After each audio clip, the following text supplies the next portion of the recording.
You know, I'm starting to think the Whopper is better than the Big Mac. Okay, first things first. Holy crap, you guys. I had high hopes that the video would do well since history videos tend to draw a lot of attention, but I wasn't expecting that much reception. The first episode of my removed abilities got like almost 300,000 views in a week, which I can't recall the last time it's ever happened before. Thank you all so much. Seeing as how everyone really enjoyed that topic, and I recall mentioning if it does well, I'll make a follow-up, I hope you don't mind that I worked on a part 2 almost immediately. I promise I won't inundate you with too many episodes, but as you know, there are countless abilities from back in the day that were taken out for many reasons, and I had a ton of fun making that video. So even though it's only been like a month in between then and now, for today we're going to take another trip down memory lane and talk about some more removed abilities in League of Legends. We have another 6 to cover, so let's get right into it.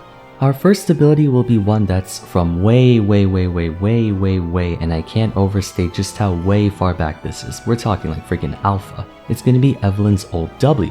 Now, modern day Evelynn is quite a frustrating opponent to go up against. Her entire gimmick is that she has perma camouflage, allowing her to basically walk around the entire map without you having the slightest indication of where she is because 5 control wards barely cover 10% of the map. But at the very least, what makes her fair in my opinion is that her current W takes a while to boot up, giving Evelynn's target a fighting chance to brace himself. Players of old were unfortunately not given this concession. Believe it or not, the very first iteration of Evelynn didn't have passive camouflage. Instead, she basically had Rengar's ultimate, where after a small bit of time, or a longer one if she was attacked, she would go invisible, not camouflaged. Invisible. Her ass could be standing right next to you and you wouldn't even know. At rank 1, it only lasted for 10 seconds, but at rank 5, she could be invisible for up to 50.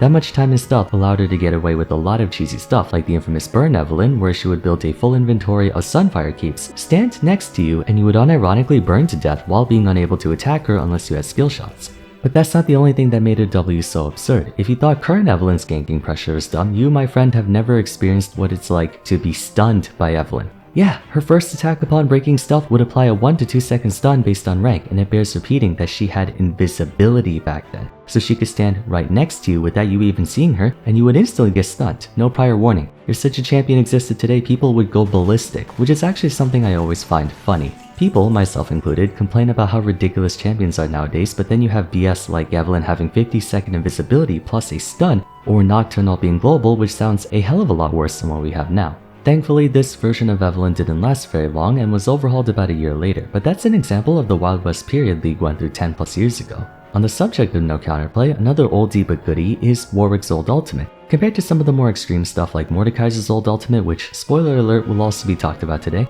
I don't imagine anyone harboring any post-traumatic stress from infinite duress, but I wanted to give mention to it on account of how comedic it is. The present version of Infinite Duress is a free target dash whose distance is determined by how far Warwick would normally go in 2.5 seconds, so essentially his current movement speed multiplied by 2.5 times. He would be fully immune to crowd control during the dash and stop on the first enemy champion hit, suppressing them and damaging them over a period of time, while applying on hit effects thrice and healing for the damage dealt. His old version isn't that much different in application, but there were a few key differences. For one, he would only have 30% lifesteal instead of 100, but would apply on-hit effects 5 times instead of 3, and suppress the target for 1.8 seconds instead of 1.5, which is measurably longer. The kicker is that Infinite Duress used to be a point-and-click blink with a target range of 700. In the span of a single frame, Warwick would instantly teleport to his victim before enacting his will upon them. You had literally zero chance to react. If Warwick was in 700 units of you, you could be suppressed and beaten down just like that. Applying on hit effects 5 times made this ability's otherwise poor base damage extremely terrifying. He could apply Wit's End 5 times, Blade of the Ruined King 5 times, the Old Guinsoo's Rage Blade 5 times, any on-hit effects of any kind. All things considered, it was a really degenerate ultimate, and I very much prefer the iteration we have now, but man was it devilishly satisfying to play old Warwick. It was so funny how a Juggernaut could just instant transmission right next to you and you'd be a sitting duck. Again, not the craziest ability out there, but definitely a memorable one. I miss old Warwick, he was fun. Up next is arguably one of the most infamous ultimates in the game, and not because it was overpowered. In the eyes of most players, there are more egregious ones out there. Prior to his VGU, Mordecai was one of the most unique champions in the game. He was a Juggernaut with absolutely no crowd control whatsoever, not even a slope. He was also an AP Juggernaut, in fact one of, if not the only AP Juggernaut in the entire game. And he had one of my favorite ultimates to this day, Children of the Grave. The version I'm referring to in particular is the one that he got following the Juggernaut rework in 2015. On activation, he would curse the target enemy champion, draining a huge percentage of their max health over the course of 10 seconds. If you went full AP, his ultimate alone would do well over like 60% max health. It was pretty scary. if the target died at any point while cursed, Mordecai would spawn a ghost minion of that champion for roughly about a minute, and it would retain all of the properties of that champion, including their items. In addition, they would gain bonus AD equal to Mord's AD and bonus health equal to his max health. The ghost would be controllable like any normal summon and deal damage all the same, turning the game into a temporary 6v4. Ideally, you wanted to ult the enemy AD carry or some heavy auto-attacking champ like Tryndamere, as they would be a lot more threatening with their basic attacks than a Soraka for example. But they accounted for the possibility of you ulting a non-AD champ by giving him bonus health and ability power equal to the bonus health and AP of his ghost. Meaning, if you ulted a tank, Mord wouldn't get that much damage out of his ghost, but he would become significantly tankier, and if you ulted a mage, he would get a massive boost in AP. In practice, the ghost itself wasn't a huge threat given that you couldn't use their abilities, only auto attacks, but on the off chance you snagged a Vayne, Master Yi, or Kog'Maw, it was a really fun time. But the range of possibilities with his ultimate would get even more ridiculous as he could obtain even the ghost of the dragon. Motherfucker could get a pet dragon for a while. You can imagine how brutal it is to be on the opposing side of a ghosted Elder Drake with over 10,000 health. Many players wondered why they took away Children of the Grave and replaced it with Death Realm, seeing as how even after everything I said, it's not really that devastating of an ultimate, since you would only get the ghost if the enemy champion died while cursed. It's because the ultimate was broken in a different way, that is, broken in a literal sense. Mordecai was notorious for incessantly creating bugs related to the ghost, and I think Riot eventually decided the ultimate caused more problems than is worth fixing and went for something a bit more straightforward. In their defense, Death Realm has more going for it than Children of the Grave, but at the same time, a huge part of Mord's identity was that ghost, and it sucks to not have it anymore.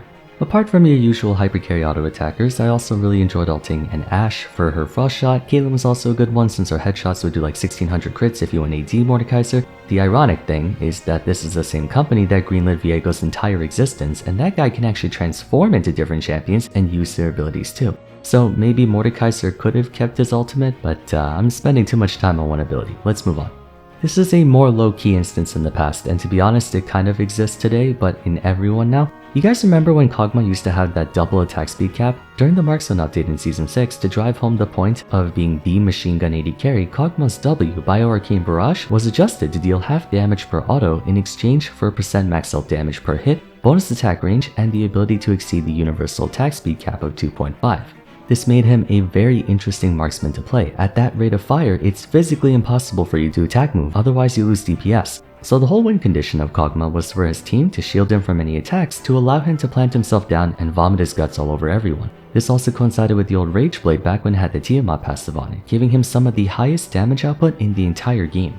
The only problem was the effort it took to achieve an ideal scenario. In solo queue, it's hard to get your entire team to unanimously agree to play Protect the AD carry, so Kog'Maw didn't have that many opportunities to minigun everyone. But even in more coordinated environments like pro play, while he would have the protection of his teammates, the enemy team would be more prepared to rush him down as a unit and wipe him out quickly. Machine Gun Kog was also dependent on Lulu to a fault. Not that he couldn't perform well on his own, but Lulu's mixture of offensive and defensive utility proved essential for his survival and efficiency.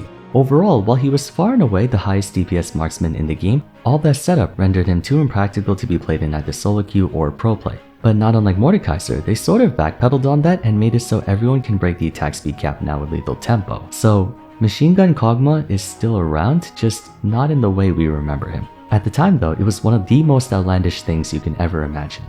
2 more abilities to go, and they're both juicy ones. Let's talk about Urgot's old ultimate, easily one of the strangest abilities in the history of League. Going even further, old Urgot's entire design was just weird, but in somewhat of an endearing way. Hyperkinetic Position Reverser, that's a mouthful. One of the rare few suppression abilities in the game. On cast, Urgot rooted himself in place and channeled for 1 second, during which his target would be suppressed, and after the channel was complete they would switch positions, hence Position Reverser. Afterwards, all enemies near Urgot's new position were feared for 1.5 seconds. The enemy champion he switched places with would be slowed for 3 seconds, and Urgot would gain damage reduction for 5 seconds beginning at the initial channel.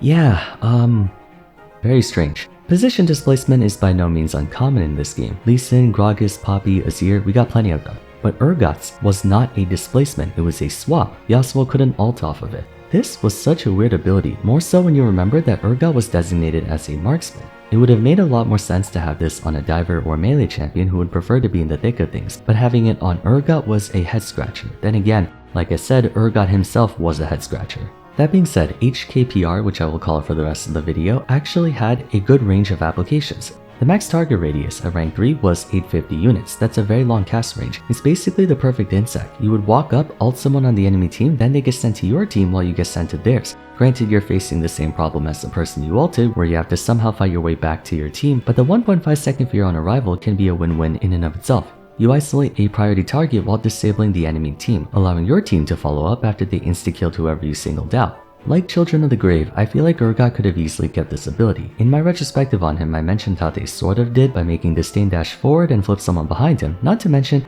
I do like his new ultimate, but HKPR is such a gimmicky ultimate that it's almost a shame they took it out. It wasn't bad either. At rank 3, you effectively had a point-and-click engage tool that doubled as an insect that also gave you damage reduction to fight your way through the enemy team. I can think of a ton of tanks or fighters who would make very good use of this. And on a side note, I kind of miss the days when League had more funky ults like this. Mind you, I don't miss things like Poppy's old ultimate, but in my humble opinion, Urgot and Mordecai's were tragic losses. Speaking of tragic losses, though Nature's Grasp is a fantastic ultimate thanks to massive area coverage and zone control, Maokai was one of the most popular tanks to play back in the early days because unlike the others who were more focused on engage and team fighting, kind of like how Maokai is now, old Maokai was more of a battle tank like Scion or Cho'Gath, a big meat shield that could put up a decent fight. All of his current abilities are more or less the same except for his ultimate, which used to be Vengeful Maelstrom. On activation, and for up to 10 seconds, Maokai created a big aura around him that would reduce all non-turret damage to him and nearby friendlies in the vortex by 20%, while storing double the damage. At the end of his duration or on recast, Maokai would explode the vortex to damage all nearby enemies equal to how much damage was stored, so the more you hurt him, the more he would hurt you. Not the most creative ability out there, certainly not to the same extent as Urgot or Mordecai, but this was one of the best combat ultimates you could ask for on a tank. Maokai's passive makes him excel in long drawn out fights as more abilities will lead to more procs of set magic. Then the more damage he took from Vengeful Maelstrom, the stronger the retaliating damage would be. His ultimate was good for 1v1s up in top lane or full-blown teamfights. If you think about it, 20% damage reduction for your entire team can add up to thousands in mitigation. It was such a practical benefit for his team. His exceptional durability, spurred on by his ultimate, also bought him time to go through dozens of rotations of his Q, W, and D, making him a very tough tree to cut down, and this was during a time before we had the extensive tank busting, percent health, and true damage we have today. To repeat, Nature's Grasp is a very powerful ultimate in its own right, but Vengeful Maelstrom was not just a solid ability, it was good for offense, defense, dueling, teamfighting, and made Maokai very easy but rewarding to play. They took it out for obvious reasons. He was one of the largest beneficiaries of the oppressive tank meta, and they felt like a combat ultimate on a tank was too unfair. But once again, they kind of backpedaled on it by making Ornn not too long after, and just recently they made a tank that could one-shot you in the form of Cassante. Maybe they get off on breaking their own rules or something, I don't know. Man, this is fun. I forgot how unhinged the game used to be. We always gripe about how modern day League is full of champs who can do all kinds of crazy stuff, but some of the old content was crazy too, with a splash of nostalgia of course. In all seriousness, I can make another dozen more episodes for this series. We haven't even begun to scratch the surface of League's history. Did you know that Mastery's Alpha Strike used to be his ultimate, Corki's Q used to blind, Ezreal's W used to heal and reduce attack speed, Twisted Fate's ultimate was a basic ability and global, Nuna's old W used to be a Rabadon's death cap, Pantheon's passive blocked turret shots. There are too many to go over. But as promised, I'm going to space them out to keep things fresh. Anyways, that's going to be it for today. I hope this video made you nostalgic as it did for me. If you enjoyed, it would be great if you left a like and subscribed. Don't forget to follow me on Twitter at Vars, join my Discord server, and check out the first episode if you haven't yet. But for now, thanks so much for watching, and I look forward to seeing you again soon in the next one. Take care.